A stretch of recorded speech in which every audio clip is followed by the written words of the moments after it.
Good morning students. Last લેક્ચરમાં આપણે electric dipole એના યુનિફોર્મ ઇલેક્ટ્રિક ફિલ્ડ જોયું હતું. એટલે આપણે યુનિફોર્મ ઇલેક્ટ્રિક ફિલ્ડ લીધી હતી અને એમાં ઇલેક્ટ્રિક ડાયપોલ ઉપર શું અસર પડે છે એ જોયું હતું. અને આપણે જોયું હતું કે એક યુનિફોર્મ ઇલેક્ટ્રિક ફિલ્ડમાં ડાયપોલ છે ને એ ખાલી ટોર્ક એક્સપિરિયન્સ કરે છે. ટોર્ક એટલે કે રોટેટિંગ ફોર્સ, પણ કોઈ પણ ટ્રાન્સલેશનલ ફોર્સ એક્સપિરિયન્સ નથી કરતું. રોટેટિંગ ફોર્સ એક્સપિરિયન્સ કરે છે, વિચ મીન્સ મારો જે ડાયપોલ છે એ આમ ફરી શકશે, આ રીતે પોતાના જ એક્સિસ ઉપર ફરી શકશે યુનિફોર્મ ઇલેક્ટ્રિક ફિલ્ડમાં, પણ ટ્રાન્સલેશનલ ફોર્સ નહીં કરી શકે. ટ્રાન્સલેશનલ ફોર્સ એટલે પોતાની એવો ફોર્સ જે ડાયપોલને પોતાના પ્લેસથી ડિસ્પ્લેસ કરી શકે, વિચ મીન્સ ડાયપોલ ધારો કે અહીંયા હોય તો ટ્રાન્સલેશનલ ફોર્સ એટલે એવો ફોર્સ જે એને ખસકાવીને બીજી કોઈક જગ્યાએ લઈ આવી શકે. એટલે અહીંયા લઈ આવી શકે કે અહીંયા લઈ આવી શકે, એને ટ્રાન્સલેશનલ ફોર્સ કહેવાય. તો યુનિફોર્મ ઇલેક્ટ્રિક ફિલ્ડ હોય ત્યારે ડાયપોલ ઉપર ખાલી રોટેટિંગ ફોર્સ કે ટોર્ક લાગી શકે કે પોતાની જગ્યા ઉપર ફરી શકે, પણ ટ્રાન્સલેશનલ ફોર્સ ન લાગે જે એને આગળ વધારી શકે. સો in a uniform electric field a dipole experiences only a rotating force, that is torque, but no translational force. હવે આપણે electric dipole in a non uniform electric field study કરશું. પણ એક નોન યુનિફોર્મ ઇલેક્ટ્રિક ફિલ્ડ હોય ને, non uniform electric ફિલ્ડમાં, but in a non uniform electric field a dipole experience a translational force along with a torque. એટલે એક non uniform electric field હોય ને એમાં તમારો શું કહેવાય, ડાયપોલ જે છે ટોર્ક પણ એક્સપિરિયન્સ કરે, વિચ મીન્સ આ રીતે રોટેટિંગ ફોર્સ પણ એક્સપિરિયન્સ કરે, અને તમારો ટોર્ક છે ને એ ટ્રાન્સલેશનલ ફોર્સ પણ એક્સપિરિયન્સ કરે, વિચ મીન્સ એ પોતાની જગ્યાએથી આગળ પણ વધે. ધારો કે પહેલાં આ પોઈન્ટ ઉપર હતો તો પછી આગળ ખસકીને આમ જઈ શકે, આમ જઈ શકે, આમ જઈ શકે, કે પછી આમ પાછળની બાજુ જઈ શકે, કંઈ પણ થઈ શકે. વિચ મીન્સ કે નોન યુનિફોર્મ ઇલેક્ટ્રિક ફિલ્ડમાં ડાયપોલ જે છે એના પાસે ટ્રાન્સલેશનલ ફોર્સ પણ હોય અને ટોર્ક જે આપણું રોટેટિંગ ફોર્સ છે એ પણ હોય. હવે નોન યુનિફોર્મ ઇલેક્ટ્રિક ફિલ્ડ એટલે શું? નોન યુનિફોર્મ ઇલેક્ટ્રિક ફિલ્ડ એટલે શું? તો નોન યુનિફોર્મ ઇલેક્ટ્રિક ફિલ્ડ એટલે એવી ઇલેક્ટ્રિક ફિલ્ડ જેની વેલ્યુ બધી જગ્યાએ સરખી ન હોય. યાદ કરો, યુનિફોર્મ ઇલેક્ટ્રિક ફિલ્ડ મેં શું કીધું હતું? યુનિફોર્મ ઇલેક્ટ્રિક ફિલ્ડ એટલે એવી ઇલેક્ટ્રિક ફિલ્ડ જેની ડાયરેક્શન જેનું મેગ્નિટ્યુડ બધા પોઈન્ટ ઉપર સેમ હતું. યાદ છે મેં કીધું હતું યુનિફોર્મ ઇલેક્ટ્રિક ફિલ્ડ એટલે એવી ફિલ્ડ જે બધા પોઈન્ટ્સ ઉપર સેમ હોય. ધારો કે અહીંયા અહીંયા અહીંયા અહીંયા અહીંયા અહીંયા બધી જગ્યાએ મારી ઇલેક્ટ્રિક ફિલ્ડ સરખી હોય તો એને યુનિફોર્મ ઇલેક્ટ્રિક ફિલ્ડ કહેવાય. પણ નોન યુનિફોર્મ ઇલેક્ટ્રિક ફિલ્ડ એટલે એવી ફિલ્ડ જે બધા પોઈન્ટ્સ ઉપર સરખી ન હોય. ધારો કે આ એક્ઝામ્પલ જે હું બતાવું છું એનામાં આપણે એવી ફિલ્ડ ઇલેક્ટ્રિક ફિલ્ડ લેશું જેમાં મારી જે ઇલેક્ટ્રિક ફિલ્ડ છે ને એ બધી ડાયરેક્શનમાં અનઇક્વલ છે. વિચ મીન્સ ધારો કે પ્લસ એક્સ ડાયરેક્શનમાં આ ડાયરેક્શનમાં પ્લસ એક્સ ડાયરેક્શનમાં તમારી ઇલેક્ટ્રિક ફિલ્ડ વધારે છે, આ બાજુ તમારી ઇલેક્ટ્રિક ફિલ્ડ વધારે છે અને આ બાજુ ઓછી છે. માઇનસ એક્સ ડાયરેક્શનમાં આ માઇનસ એક્સ ડાયરેક્શનમાં અહીંયા ઓછી છે. ફરીથી નોન યુનિફોર્મ ઇલેક્ટ્રિક ફિલ્ડ એટલે કેવી ફિલ્ડ કે જે બધા પોઈન્ટ્સ ઉપર સરખી ન હોય. બરાબર. હવે નોન યુનિફોર્મ ઇલેક્ટ્રિક ફિલ્ડ આપણે આ એક્ઝામ્પલ લઈએ છીએ. આમાં એક્ઝામ્પલમાં કેવી ઇલેક્ટ્રિક ફિલ્ડ લઈએ છીએ? નોન યુનિફોર્મ ઇલેક્ટ્રિક ફિલ્ડ આપણે આ કેસમાં એવી લઈએ છીએ નોન યુનિફોર્મ ઇલેક્ટ્રિક ફિલ્ડ જે પોઝિટિવ એક્સ ડાયરેક્શનમાં વધારે છે અને નેગેટિવ એક્સ ડાયરેક્શનમાં એટલે અહીંયા ઓછી છે. ફરીથી અહીંયા વધારે છે, આ એરિયામાં વધારે છે પોઝિટિવ એક્સ ડાયરેક્શનમાં અહીંયા, અને નેગેટિવ એક્સ ડાયરેક્શનમાં ઓછી છે. બરાબર. હવે suppose the origin of coordinate system lies with charge -q. એટલે તમે સપોઝ કરો કે origin of coordinate system lies with -q. હવે તમે એક ડાયપોલ લ્યો, અહીંયા જો ડાયપોલ લીધો, અને ડાયપોલને તમે નોન યુનિફોર્મ ઇલેક્ટ્રિક ફિલ્ડમાં રાખી છે. યુનિફોર્મ ઇલેક્ટ્રિક ફિલ્ડ નહીં, નોન યુનિફોર્મ ઇલેક્ટ્રિક ફિલ્ડ. તો તમે એક ડાયપોલ લ્યો અને ડાયપોલ એવી રીતે ગોઠવો કે ઓરિજિન જે છે મારો કોઓર્ડિનેટ સિસ્ટમનો, જો આ વાળો ઓરિજિન, અહીંયા ઓરિજિન જે છે ત્યાં તમારું ઓરિજિન ઉપર તમારો -q લાઈ કરે. જો અહીંયા જો તમારો ડાયપોલ છે અને તમે એવી રીતે રાખ્યો છે નોન યુનિફોર્મ ઇલેક્ટ્રિક ફિલ્ડમાં કે તમારો જે ઓરિજિન છે, ઓરિજિન ઉપર તમારો -q ચાર્જ લાઈ કરે. બરાબર. અને તમારો ડાયપોલ જે છે -q અને +q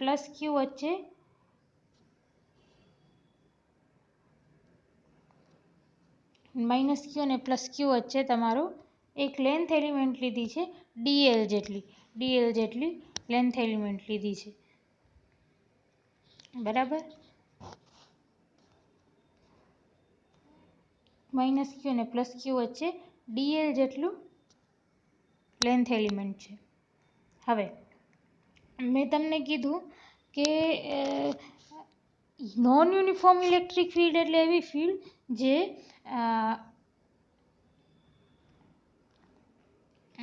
જે બધે પોઈન્ટ્સ ઉપર સરખી ના હોય. ને આપણે એક્ઝામ્પલ એવા ફિલ્ડનું લીધું છે જેમાં મેં તમને કીધું કે +x ડાયરેક્શનમાં આ ઇલેક્ટ્રિક ફિલ્ડ વધારે છે અને આ બાજુ ઓછી છે -x ડિરેક્શનમાં. તો હવે તમને ખબર છે કે electric field is equal two force per unit test charge. આટલું આપણે 12th જોયું હતું. ઇલેક્ટ્રિક ફિલ્ડ કેવી રીતે ડિફાઇન કરતા હતા? ફોર્સ પર ટેસ્ટ ચાર્જ. લાસ્ટ આપણે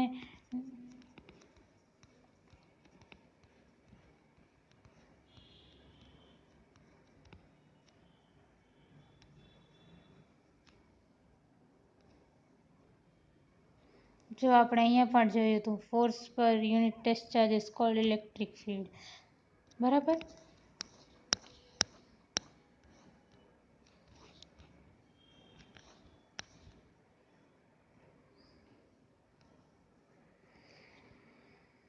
So F force is equal to electric field into Q થશે. મેં તમને કીધું ઇલેક્ટ્રિક ફિલ્ડ એટલે force per unit test charge. આપણે 12th સ્ટાન્ડર્ડમાં જોયું હતું ને લાસ્ટ થિયરીમાં પણ જોયું હતું. તો હું ક્યુને આ બાજુ લઈ જાઉં તો તમારું ને એફને સબ્જેક્ટ ઓફ ઇક્વેશન બનાવો તો તમારું ઇક્વેશન કેવું બનશે? Electric field into charge. હવે ધારો કે તમારી non uniform electric field X ડાયરેક્શનમાં એવી છે, એક્સ ડાયરેક્શનમાં તમારી નોન યુનિફોર્મ ઇલેક્ટ્રિક ફિલ્ડ કેવી છે? એક્સ ડાયરેક્શનમાં ધારો કે તમારી EX + DEX છે તમારી ઇલેક્ટ્રિક ફિલ્ડ. બરાબર. તો the force acting on dipole in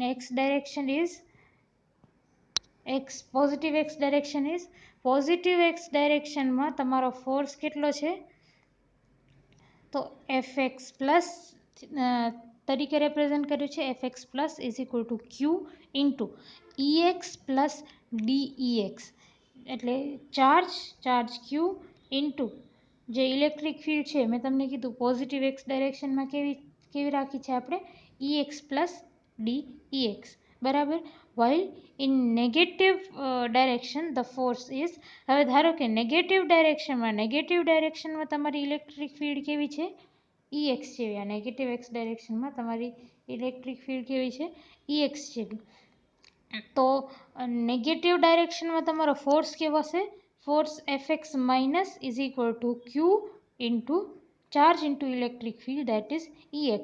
Q into EX. તો તમારા નેગેટિવ ડાયરેક્શનમાં ફોર્સ કેવો છે? Q into EX. કારણ કે નેગેટિવ ડાયરેક્શનમાં ઇલેક્ટ્રિક ફિલ્ડ છે EX અને પોઝિટિવ ડાયરેક્શનમાં કેટલી છે? EX plus DEX. હવે જો મેં તમને શું કીધું હતું, નોન યુનિફોર્મ ઇલેક્ટ્રિક ફિલ્ડ એટલે કે બધા પોઈન્ટ્સ ઉપર સરખી ના હોય.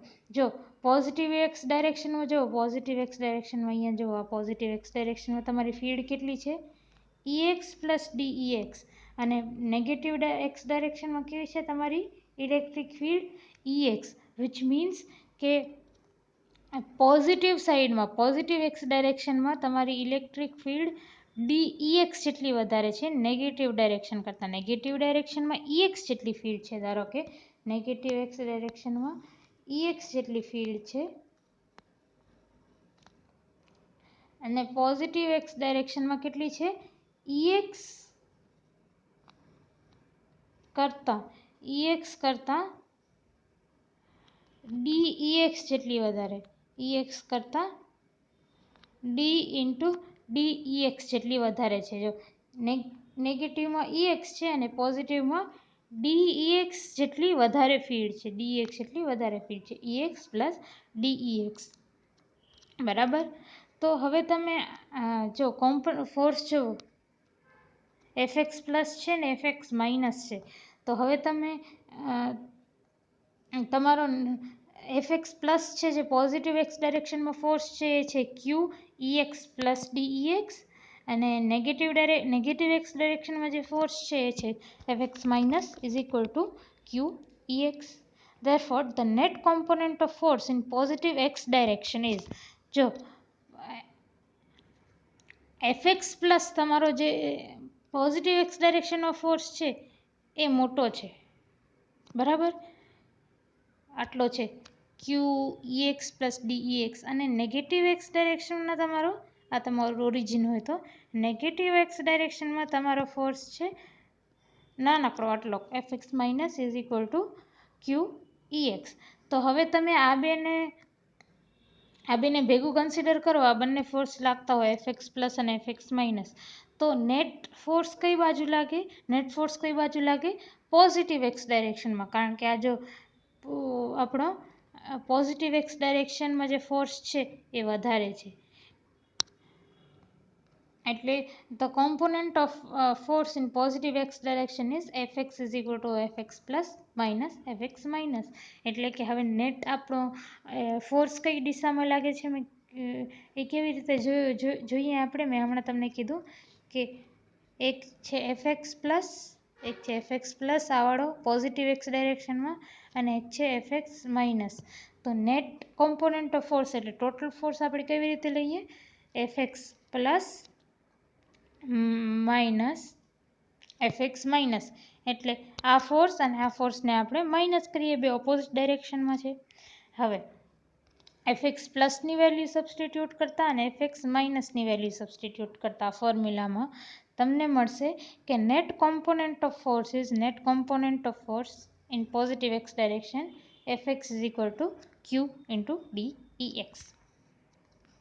હવે આપણે જે DEX છે મેથેમેટિકલી DEXને એવી રીતે લખી શકીએ, DEX is equal to del EX by del x into DX plus del EY by del y, sorry del EX by del y into DY plus del EX by del Z into DZ. આ રીતે લખી શકીએ આપણે mathematically DEXને. બરાબર. તો આપણે DEX છે એને આ વાળા ફોર્મ્યુલામાં નાખીએ, FX is equal two QDEX. તો આપણે એ ફોર્મ્યુલામાં નાખશું તો તમને આ વાળો ઇક્વેશન મળશે. FX is equal two Q into and dx by del x by del x, del EX by del x plus dy into del EX by del y plus dz into del EX by del z. બરાબર. હવે આ બધામાં EX બધામાં છે, તો હું EXને બ્રેકેટથી બારે કાઢી શકું, આ રીતે લખી શકું Q dx del x by del x, પછી આ EX છે બ્રેકેટની બારે, plus del Y, del by del Y, આ EX છે બ્રેકેટની બારે, plus DZ del by del Z EZ. બરાબર, આ રીતે લખી શકું. હવે આપણે ખબર છે કે ડીએલ જે આપણું લેન્થ એલિમેન્ટ છે કાર્ટેશિયન કોઓર્ડિનેટ્સમાં, આપણે ડીએલ કેવી રીતે આપણે ફર્સ્ટ સેમિસ્ટરમાં આપણે જોયું હતું કે ડીએલ જે લેન્થ એલિમેન્ટ છે ને આપણે આ રીતે લખતા હતા. એક્સ જે આપણો કાર્ટેશિયન કોઓર્ડિનેટ છે એક્સ વાય ઝેડ વાળી, એમાં આપણે ડીએલ કઈ રીતે લખતા હતા? Unit vector i cap dx plus j cap dy plus k cap dz. અને જે ડેલ છે ઓપરેટર ડેલ, એને આપણે કાર્ટેશિયન કોઓર્ડિનેટમાં કઈ રીતે લખતા હતા? યાદ કરો, i cap del by del x plus j cap del by del y plus k cap del by del z. હવે આ ડીએલ અને આ ડેલનું ડોટ પ્રોડક્ટ કરીને જુઓ. ડોટ પ્રોડક્ટ કરો તો તમારું કેવું આવે? ડોટ પ્રોડક્ટ કરો તો તમારું આવે dx into del by del x આ વાળી term plus dy into del by del y એટલે આ વાળી term plus dz into del Y del z એટલે આ વાળી ટર્મ. તો તમે શું જોયું કે અગર તમે ડીએલ અને ડેલનો ડોટ પ્રોડક્ટ કરો ત્યારે શું થાય? Dx into del by del x dy into del by del y plus dz into del by del Z.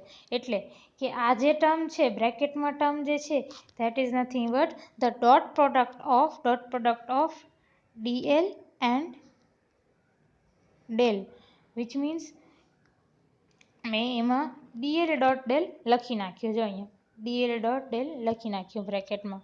આ જે બ્રેકેટ છે એની જગ્યાએ મેં શું લખી નાખ્યું? Dot product of DL and del. તો ડીએલ ડોટ ડેલ લખી નાખ્યું. હવે હું છે ને આ ક્યુને બ્રેકેટની અંદર લઈ જઈશ એટલે આવું કંઈક થશે મારું ઇક્વેશન. ક્યુ ડીએલ ડોટ ડેલ અને આ ઈએક્સ બરાબર આવું કંઈક થશે. હવે ક્યુ ડીએલ એટલે શું? તમને ખબર છે કે dipole moment is equal two charge into the suppuration. બરાબર, ડાયપોલ મોમેન્ટ શું હતું? આપણું ચાર્જ ઇન્ટુ ધ સપરેશન. હવે અહીંયા જો સપરેશન કેટલું છે મારું? Separation between minus Q and plus Q. તમે સપરેશન કેટલું છે? ડીએલ જેટલું. બરાબર, અને ચાર્જ કેટલો છે મારો? ક્યુ. તો Q into DL will be nothing but dipole moment P. બરાબર, તો એ જ વસ્તુ છે. જો અહીંયા ડાયપોલ મોમેન્ટ ક્યુ ડોટ ડીએલની જગ્યાએ મેં ડાયપોલ મોમેન્ટ પી સબસ્ટિટ્યૂટ કર્યું તો તમારો કેવો ફોર્મ્યુલા આવી ગયો? FX is equal to P dot del into EX. એ જ રીતે તમે છે ને બીજા ફોર્સના કોમ્પોનન્ટ્સ ડિરાઈવ કરી શકો આ જ રીતે. Other components of force Fy is equal to P dot del Ey and Fz is equal to P dot del Ez. આ તમે ડિરાઈવ કરી શકો. સિમિલરલી તમે Fy is equal to P dot del Ey Fy is equal to P dot del Ey and Fz is equal to P dot del Ez એ રીતે તમે find out કરી શકો, derive કરી શકો. હવે આ ત્રણ ઇક્વેશનને તમે જુઓ. Fx is equal to P dot del Ex, Fy is equal to P dot del Ey, Fz is equal to P dot del Ez. તો તમે ઇન જનરલ તમે આ રીતે લખી શકો કે F is equal to P dot del E, which means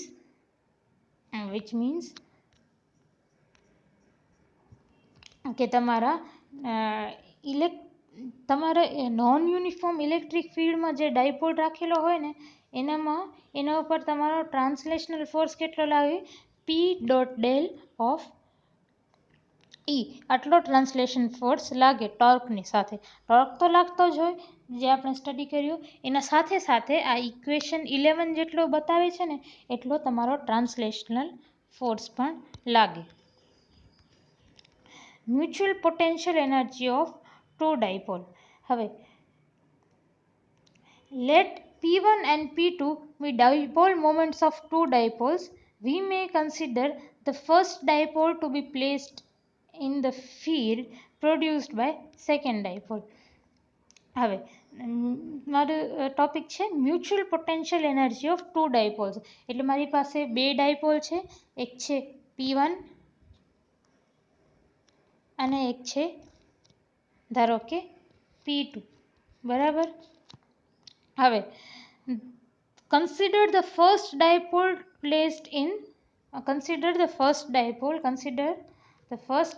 to be placed in field produced by the second dipole.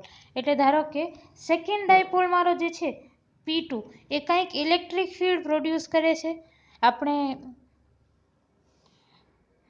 જોયું છે કે ડાયપોલ જે છે એના કારણે કંઈક કોઈ પણ ડાયપોલ જે હોય એના કારણે કંઈક પોટેન્શિયલ હોય અને એની પોતાની કંઈક ઇલેક્ટ્રિક ફિલ્ડ પણ હોય. જો આપણે જોયું હતું.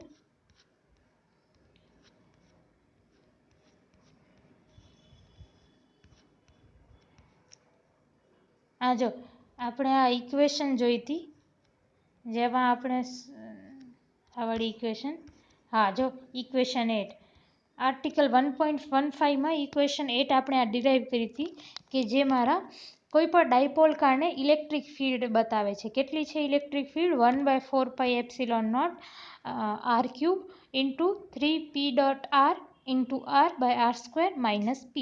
મારી ડાયપોલ કોઈ પણ ડાયપોલ હોય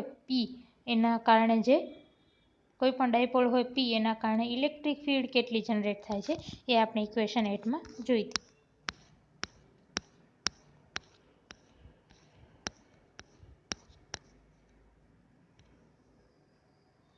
હવે ઇલેક્ટ્રિક ફિલ્ડ ધારો કે મેં તમને શું કીધું કે first dipole is placed in field produced by second dipole.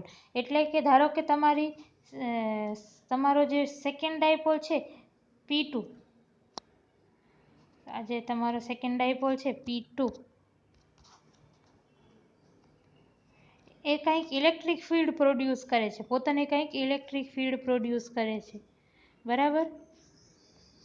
અને મેં શું કીધું? Consider first dipole to be placed in the electric field of second dipole. એટલે આ જે ઇલેક્ટ્રિક ફિલ્ડ એને જનરેટ કરી સેકન્ડ ડાયપોલે એની અંદર મારો ફર્સ્ટ ડાયપોલ છે. બરાબર.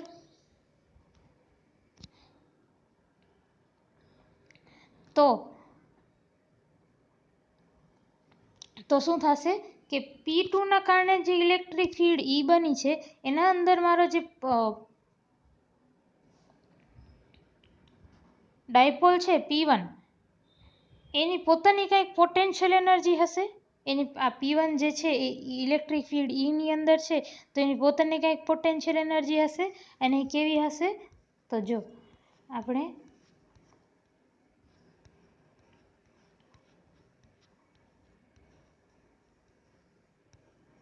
Dipole in a uniform electric field વાળા ટોપિકમાં જો potential energy of a dipole in an electric field is equal two -P.E. એટલે તમે કોઈ પણ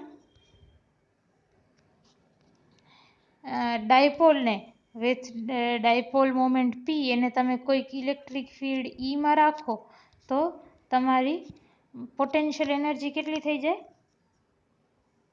P.E. આટલું ધ્યાનમાં રાખજો.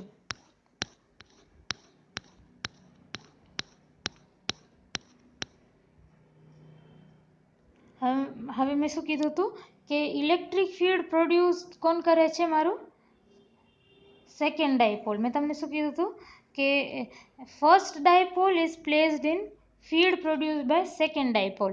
તો તમારી ફિલ્ડ કોણ પ્રોડ્યુસ કરે છે? Second dipole.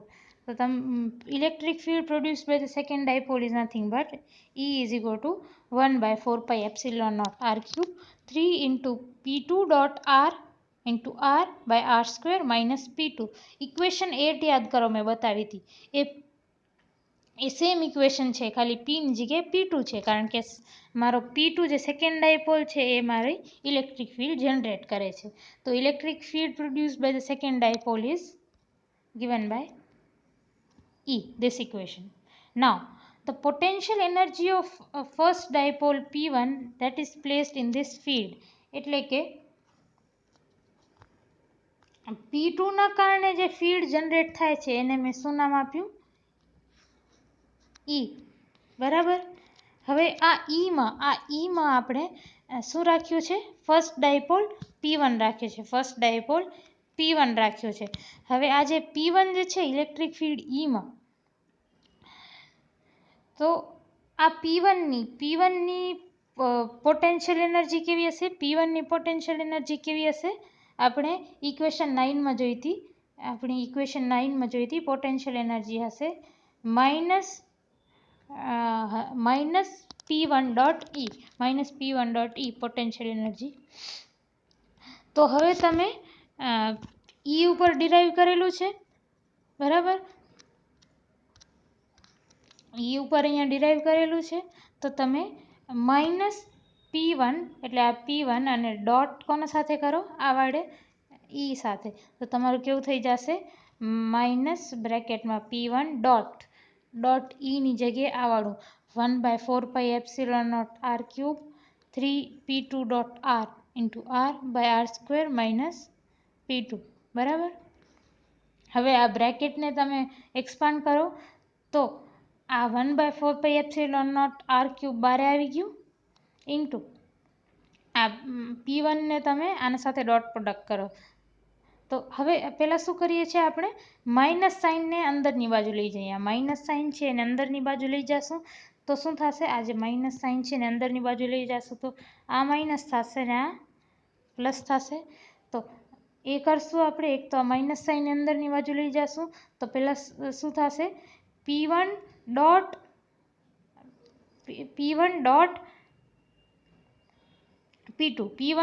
P2 આમ P1 ડોટ P2 પહેલાં એટલે મેં લખ્યું કારણ કે હવે આ પ્લસ થઈ ગયું છે, માઇનસની અંદર લઈ આવી તો આ વાળો જે છે P2 એ પ્લસમાં આવી ગયો છે. એટલે P1 ડોટ P2 બરાબર. P1 ડોટ P2 અહીંયા લખ્યું માઇનસ કારણ કે આ માઇનસ સાઇન મેં કીધું, આ જે માઇનસ સાઇન છે એ મારી અહીંયા અંદર આવી છે એટલે આ વાળો માઇનસ થઈ ગયું છે અને આ વાળું પ્લસ થઈ ગયું છે એટલે આ ટર્મ માઇનસમાં છે એટલે મેં અહીંયા માઇનસ લખ્યું. માઇનસ 3p1 ડોટ r એટલે કે આ P1 ને છે ને એને આ વાળા ટર્મ સાથે આના સાથે ડોટ કરાવ્યું તો શું આવ્યું તમારું?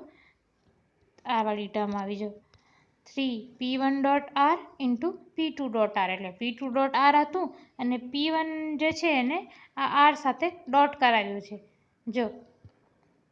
તો તમારો આવશે 3p1 dot r into P2 dot r by r square. બરાબર. સો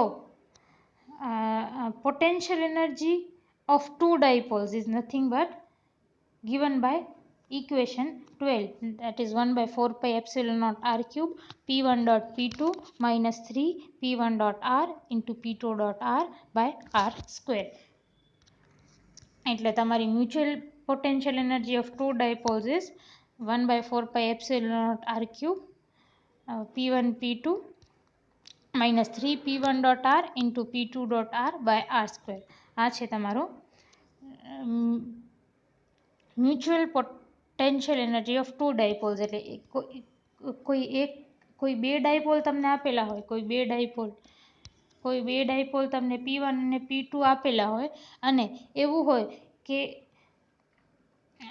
કોઈ એક ડાયપોલ જે છે એ બીજા ડાયપોલના ઇલેક્ટ્રિક ફિલ્ડમાં હોય, વિચ મીન્સ તમારો એક ડાયપોલ હોય આ રીતે અને એ ડાયપોલ તમારો આ એક ડાયપોલ છે એના કારણે જે ઇલેક્ટ્રિક ફિલ્ડ બને છે એનામાં જ તમારો કોઈ બીજો ડાયપોલ હોય તો તમારી એ જે ડાયપોલ છે આ વાળો જે ઇલેક્ટ્રિક ફિલ્ડમાં છે ડાયપોલ એની પોટેન્શિયલ એનર્જી કેટલી હોય?